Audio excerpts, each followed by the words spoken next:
very good morning and welcome to the Breakfast News on Rajya Sabha TV. I am Aishwarya Kapoor with you. Let us begin with the headlines.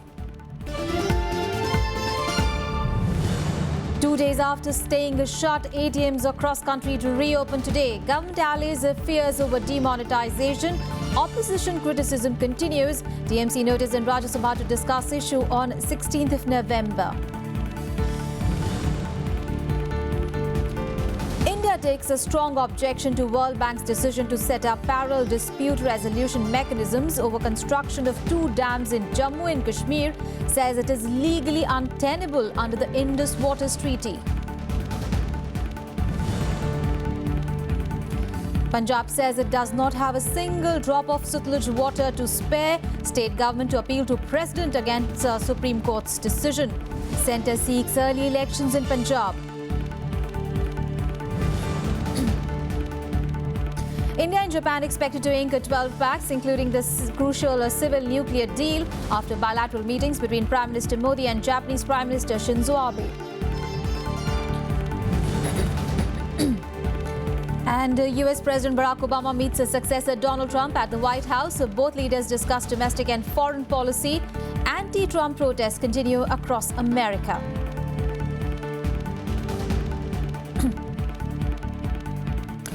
Well, top story this morning, 2 days after the surprise announcement of demonetizations, now ATMs across the nation will reopen today.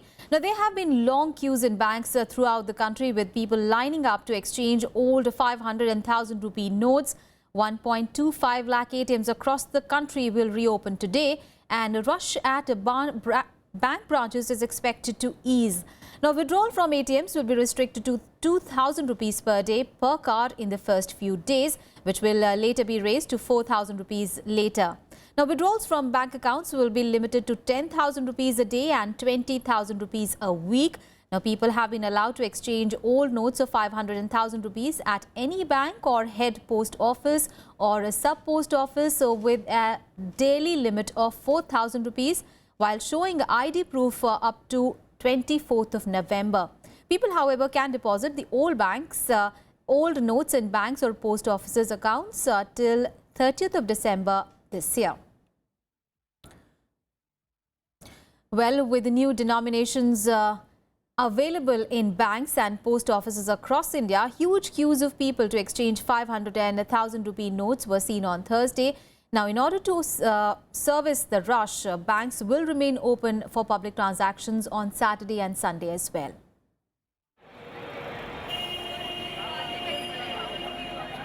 Long queues were seen at banks across the country on Thursday morning as people rushed to deposit or exchange the 500 and 1,000 rupee notes in their possession. मैंने specially लिया था क्योंकि मैं feel लेना चाहता था कि ये आपके नए नोट्स कैसे हैं. Quite a commendable job as you can see कि आपको बहुत जगह इन्होंने 2,000 रुपये मेंशन कर रखे हैं. नोट काफ़ी छोटा है 1,000 रुपये के नोट के कंपैरिजन में. नया नोट मैंने लिया है, ये 2,000 का नोट है और नया नोट है. बहुत अच्छा लग रहा है देख के ये वाला नोट, और मैंने एक लेना ज़्यादा ज़रूरी समझा कि ये वाला नोट मेरे को ज़रूरी है, और इसमें 100 के नोट भी मेरे को मिले और मेरे को बहुत अच्छा लग रहा है. The evening after the Prime Minister's announcement, panic set in among citizens. In order to manage the expected rush, 3,400 additional security personnel were deployed at various banks across the national capital alone. Bank authorities said they were prepared to deal with the crowd surge and urged them not to panic. कुल 25 counter अभी आज चालू किए हैं और exchange of notes की पूरी तैयारी और अंदर से चल रही है. लोगों को बताया भी जा रहा है कि आप धैर्य रखें, धैर्य पूर्वक आएं, क्योंकि यह कार्य जो है 30 दिसंबर तक चलनी है और रोज चलेगी, लेट आवर्स तक चलेगी, 8 बजे रात तक चलेगी, इसलिए घबराने की जरूरत नहीं. Apart from banks, post offices also witnessed long serpentine queues at their counters, but the staff were less prepared, due to which people had to wait for longer hours. However, not all banks or post offices had enough new denominations. Many returned home either with hundreds or with new 2,000 rupee notes, as the new 500 rupee denomination was not available. हम प्रयास में लगे हैं कि जनता को कोई परेशानी न हो और जनता की सुविधा देखते हुए जो कुछ भी हम कर सकेंगे वो सब हम करने के प्रयास कर रहे हैं. जो मोदी जी ने जो किया वो अच्छा किया, लेकिन इसमें जो क्या बोलते हैं इसको अरेंजमेंट उसमें गड़बड़ेशन है हमें ऐसा लग रहा है कि 100 के और 500 के नोट जो है वो कहीं ब्लॉक हो रहे हैं।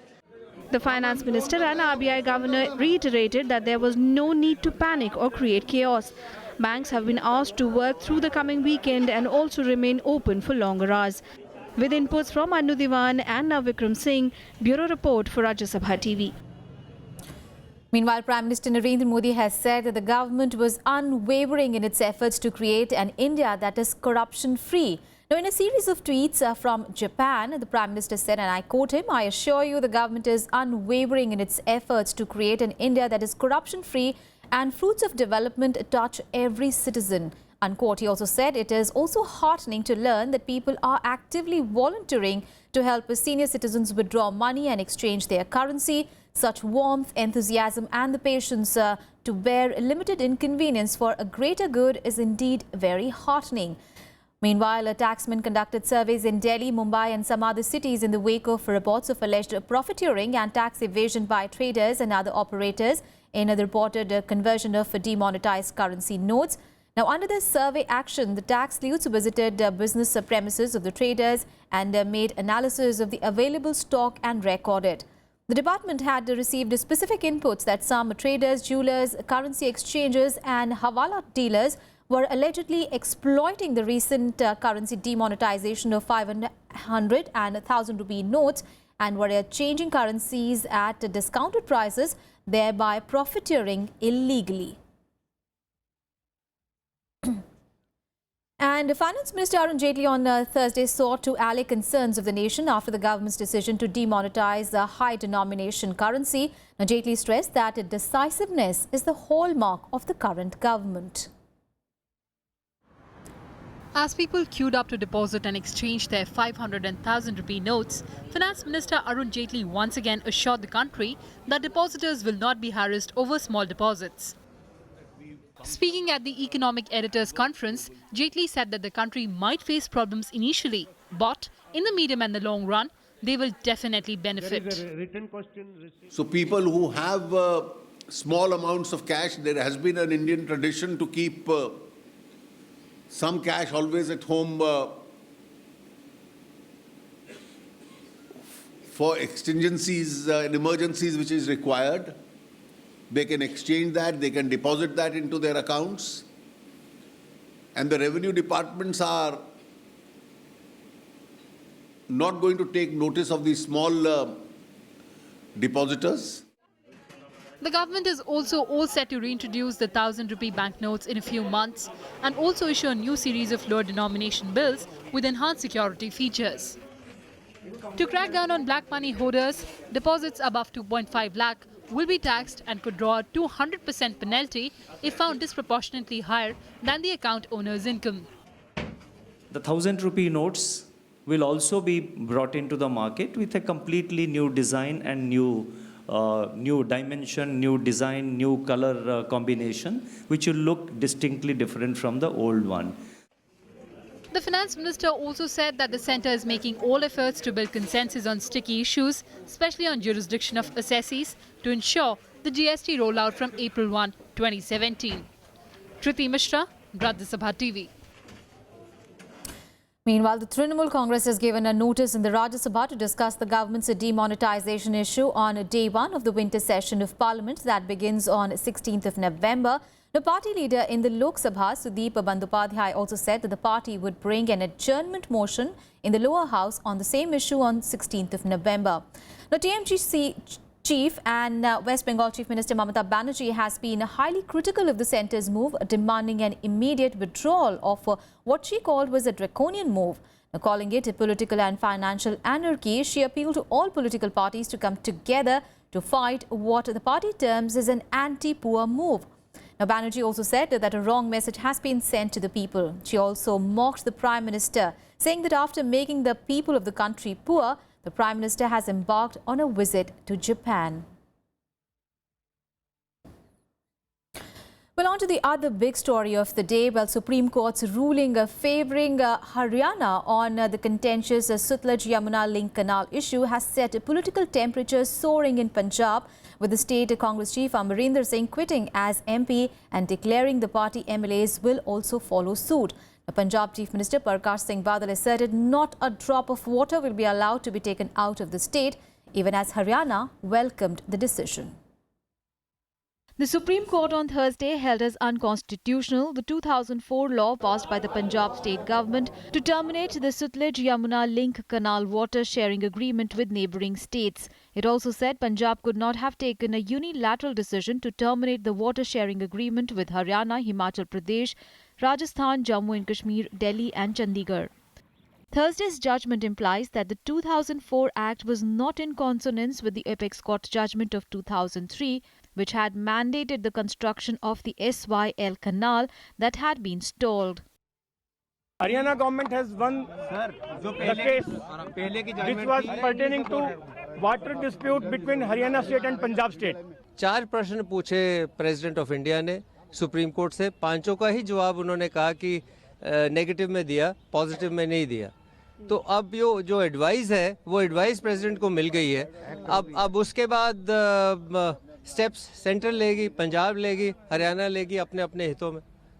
The Apex Court's ruling favouring Haryana on the issue has set political temperatures soaring in Punjab. Chief Minister Parkash Singh Badal asserted that not a drop of water will be allowed to be taken out of the state.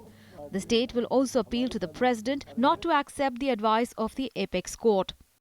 साडे वास्ते पहला जो है पानी है। पानी तो बिना मेरे ख्याल जो पंजाब का पानी ना होवे तो देश भी भुखा मर जाए।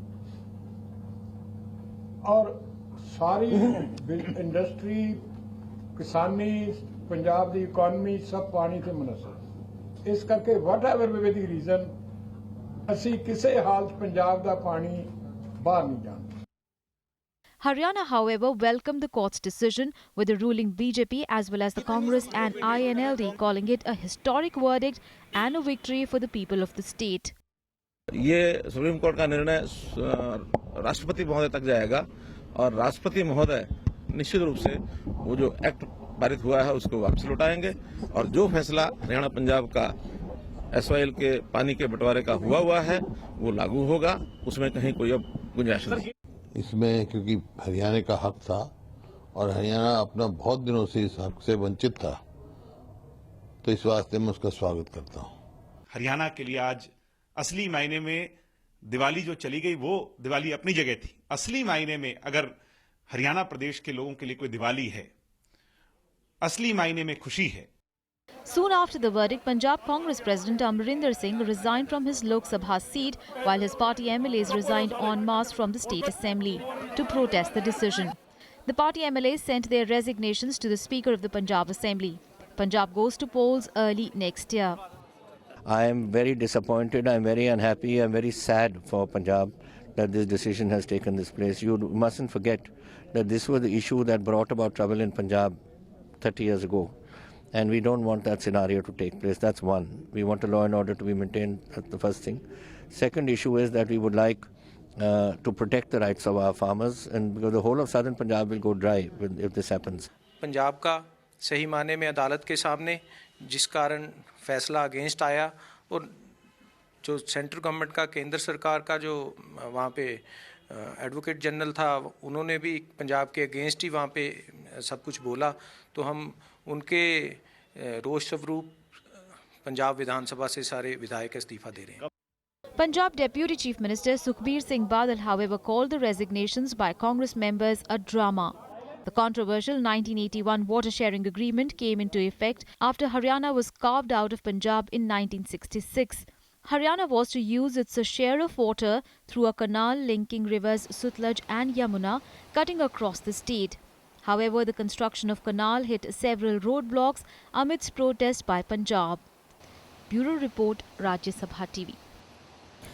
Well, moving on to some other news, India has taken a strong exception to the World Bank's decision to set up a court of arbitration and simultaneously appoint a neutral expert to go into Pakistan's complaint on 2 hydroelectric projects in Jammu and Kashmir. Now, India has called the World Bank's decision inexplicable. Now, MEA spokesperson Vikas Swarup said last night, and I quote him, "It was appointed by the government to the World Bank that the pursuit of 2 parallel different dispute resolution mechanisms or appointment of a neutral expert and establishment of a court of arbitration at the same time is legally untenable. Inexplicably, the World Bank has decided to continue to proceed with these two parallel mechanisms simultaneously. Now, India cannot be party to actions which are not in accordance with the Indus Water Treaty. The government will examine further options and take steps accordingly, unquote. India had asked the World Bank to appoint a neutral expert to resolve the differences of a technical nature which are within the domain of a neutral technical expert. Now, Pakistan had sought the establishment of a court of arbitration, which is normally the logical next step in the process of resolution in the treaty. Now, the World Bank has asked both India and Pakistan to agree to mediation in order to settle on a mechanisms for how the Indus Water Treaty should be used to resolve issues. Simultaneously, the World Bank held a draw of lots to determine who will appoint 3 umpires to sit on the court of arbitration that Pakistan has requested. Now, in a statement, the World Bank said that concurrent dispute resolution mechanisms are unworkable over time. It is said the two countries can agree to suspend the two processes during the mediation process or at any time and until the processes are concluded, unquote. The bank said that the Indus Water Treaty of 1960 is seen as one of the most successful international treaties and has withstood frequent tensions between India and Pakistan, including conflict. Remember, the bank is a signatory to the treaty.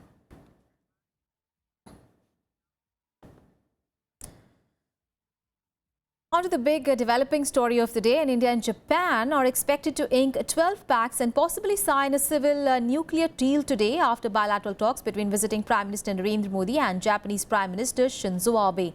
Well, on his second visit to Japan as Prime Minister, Narendra Modi reached Tokyo on a Thursday evening on a 3-day visit to attend the annual bilateral summit.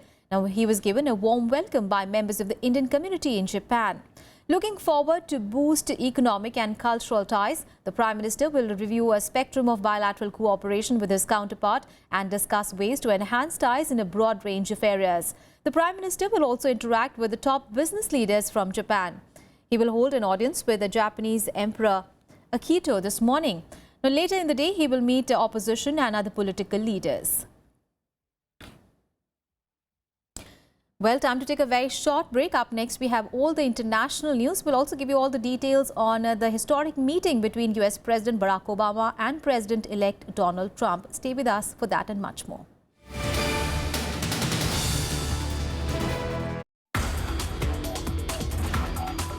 Many times in villages, we don't have energy or electricity. Okay. So that electricity can be supplied through this solar power or solar power tree. Other than this, we have also a goal to go ahead with a zero waste management. When I say zero waste management means whatever you produce, somebody else is using that. Nothing is a waste. Watch Eureka with Dr. Harish Irani, Director CSIR CMERI Durgapur on Rajya Sabha Television.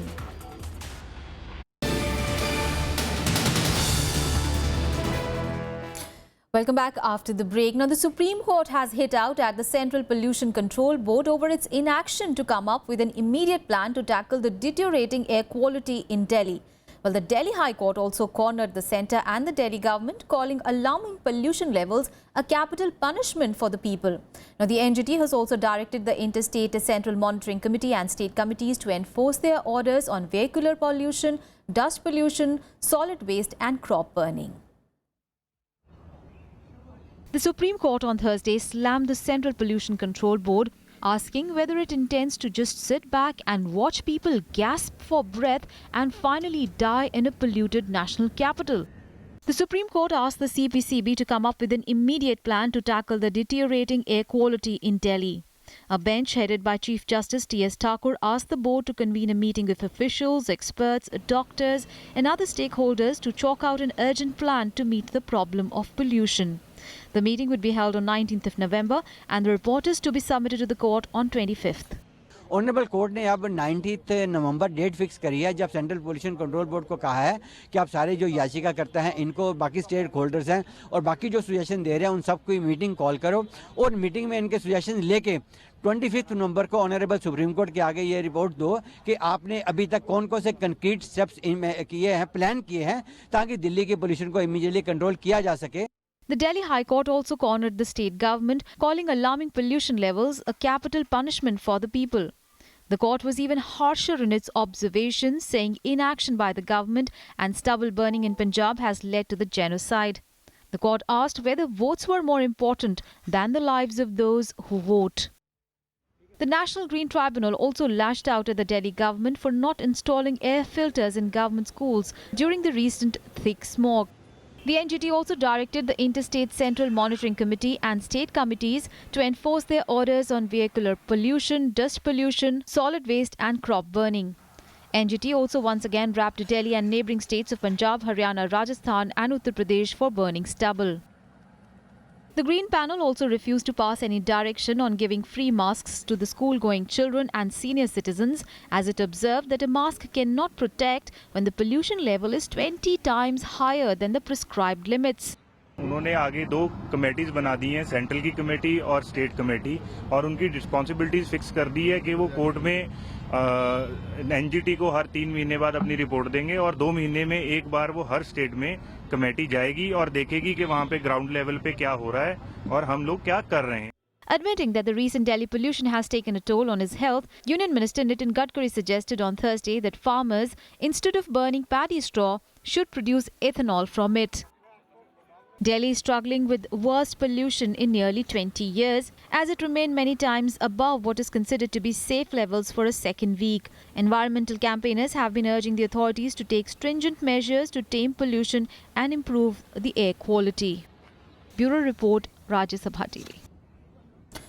And government is thinking of reintroducing compulsory Class 10 board examination. Union HRD Minister Prakash Javadekar has said that if such a decision is taken, it will only be applied from the next academic year. Now, while speaking at an interaction organized by FICCI, he said that the government is also planning to bring in a new system under which educational institutions are regulated. He added that apart from NAAC ratings, the ratings of the educational institutions in the HRD ministry's NIRF rankings will be taken into consideration to grade them. He said that for the best institutions, there will be maximum autonomy and minimum regulation. And for the next category, there will be a balance of autonomy and regulation. And for those institutions which are behind these 2 categories, they would have more regulation and less of autonomy. The minister added that the quality is the biggest challenge in the education sector. Well, on to the big international story. Well, US President Barack Obama and his successor Donald Trump put their differences aside in their first meeting at the White House. Well, during a 90-minute private meeting, the two discussed foreign and domestic policy and how to ensure a smooth handover of power. However, most Americans are still to come to terms with Trump's win in the US presidential polls, and many took to the streets across the country for a second consecutive day. US President Barack Obama welcomed President-elect Donald Trump to the White House on a Thursday, with both men putting past antagonisms aside for the peaceful transfer of political power. Trump called Obama a very good man and said he would seek his counsel in the future. He thanked Obama for the meeting, which he said had originally been scheduled for 10 minutes and went on for 90. The president-elect was accompanied by his wife Melania, who had a meeting with First Lady Michelle Obama. I just had the opportunity to have an excellent conversation with President-elect Trump. It was wide-ranging.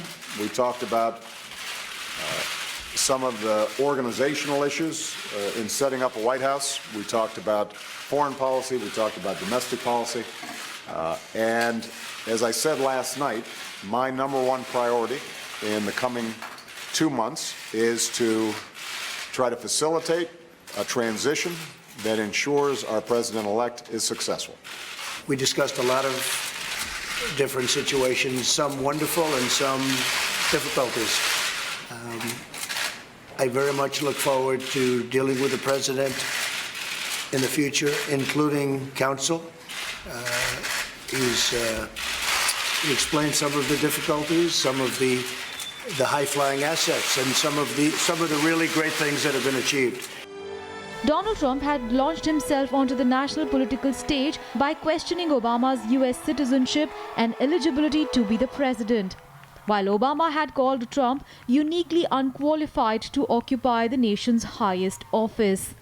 Based on the kind of agreement that was evident about the priority that they both place on a smooth transition, it sounds like the meeting might have been at least a little less awkward than some might have expected. After the shocking verdict in US polls, both Obama and Democrat Hillary Clinton have appealed for unity.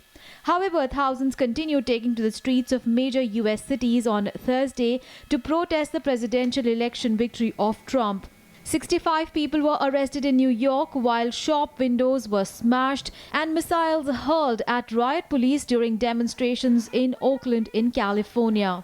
An anti-Trump rally also shut down the key 101 freeways in Los Angeles. I'm afraid for my son. I'm afraid for the people that I know who are undocumented. I'm afraid for my cousins who got married. I think interest. Despite Obama's determination to facilitate a smooth and effective transition of power, there is going to be a heavy burden of the presidency on the shoulders of President-elect, especially because he has no previous political, diplomatic or military executive experience, and more so because of antipathy of hundreds of thousands of others who were alienated by his bitter campaign. The temporary truce between the White House and Trump and his Republican Party obscures a disquiet about Trump, his temperament and the policies that his presidency will usher in. Bureau Report, Rajya Sabha TV. Some more international news in World Wrap. A powerful Taliban truck bomb struck the German consulate in Afghanistan's Mazar-e-Sharif city, killing at least 2 people and wounding more than 100. The Taliban called it a revenge attack for US airstrikes in the Kunduz province that left 32 civilians dead. The suicide attacker rammed his explosives-laden car into the wall of the German consulate. Afghan special forces cordoned off the consulate area and a search operation is going on. Taliban spokesperson said that the martyrdom attack on the German consulate had left tens of invaders dead. South African President Jacob Zuma has survived a no-confidence vote. Zuma on a Thursday won with the 214 lawmakers voting against the motion, while 126 voted in favour and 1 abstained. The vote was called by the main opposition Democratic Alliance, a party, last week after South Africa's public protector called for a judicial inquiry into the allegations of corruption in Zuma's government in a report titled State of Capture. And the Iraqi special forces are facing difficulties to advance to the northern Iraqi city of Mosul as bomb attacks and sniper assaults from militants are making their advance increasingly difficult. The commandos of the Iraqi forces have ended operations to clear several districts in eastern Mosul after several days of fierce clashes with the Islamic State militants. Currently, thousands of civilians are still trapped in the southern part of Mosul, many being used as human shields by the extremists. Well, that's all in this edition of news. Thanks so much for watching. Have a great day ahead.